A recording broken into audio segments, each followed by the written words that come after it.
Olá, meu amigo, você que me acompanha para essa aula de Direito Constitucional.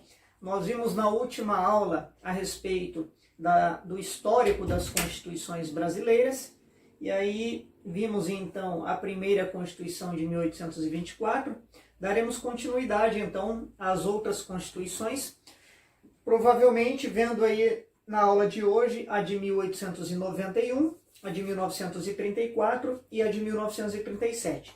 Nós analisaremos, então, os aspectos históricos da Constituição, como é o tema da nossa aula, e dando ênfase, então, a alguns aspectos mais relevantes para o direito.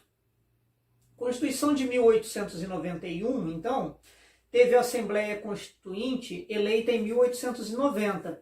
E aí, em fevereiro, 24 de fevereiro de 1891, se deu então a primeira Constituição da República do Brasil. Foi a primeira república, a segunda do constitucionalismo pátrio.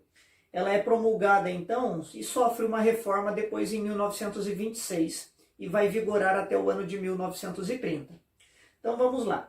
O relator dessa Constituição foi Rui Barbosa, e aí, influenciado pela Constituição norte-americana de 1787, ele apresenta então um sistema de governo presidencialista, que até então era monárquico, e a forma de Estado federal. Então, esses são importantes no aspecto do direito constitucional. Sistema, então, de governo presidencialista e a forma de Estado federal. E a forma de governo republicana. Passamos então a ser uma república. O regime então representativo e uma república federativa.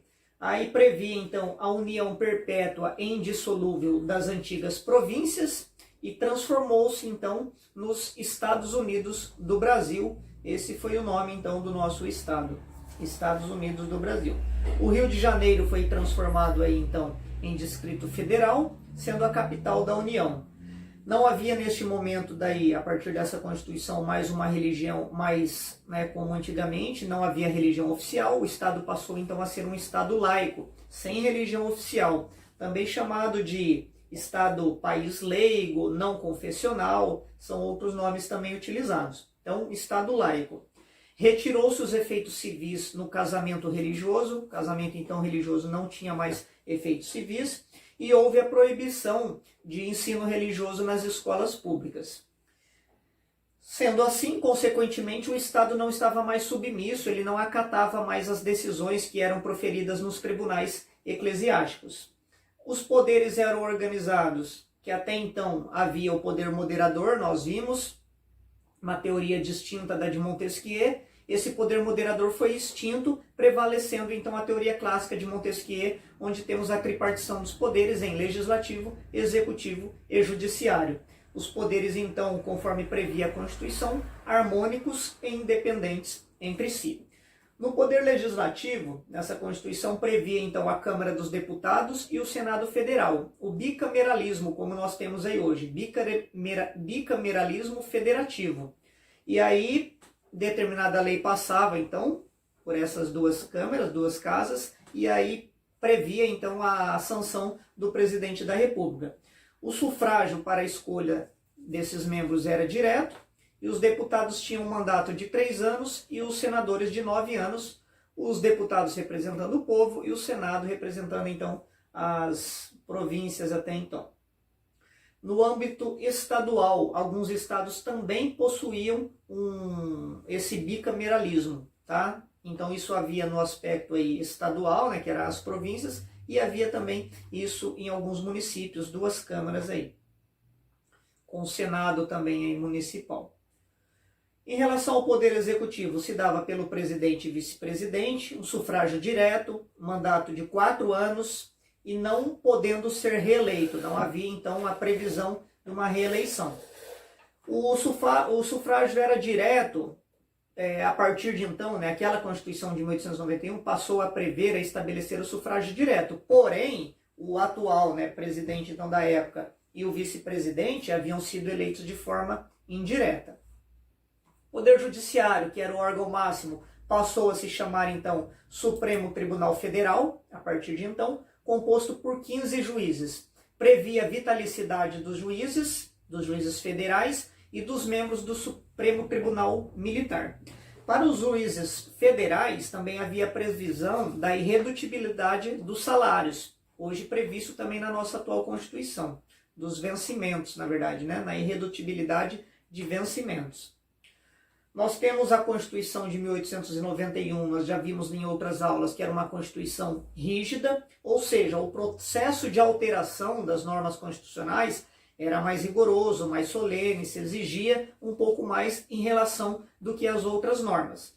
Tinha como cláusula pétrea a forma republicana, então isso não poderia ser alterado, a forma republicano-federativa, e a igualdade de representação de estados no Senado. Então, haviam 3 representantes, né, por estado, haviam essa representação, isso não poderia ser alterado.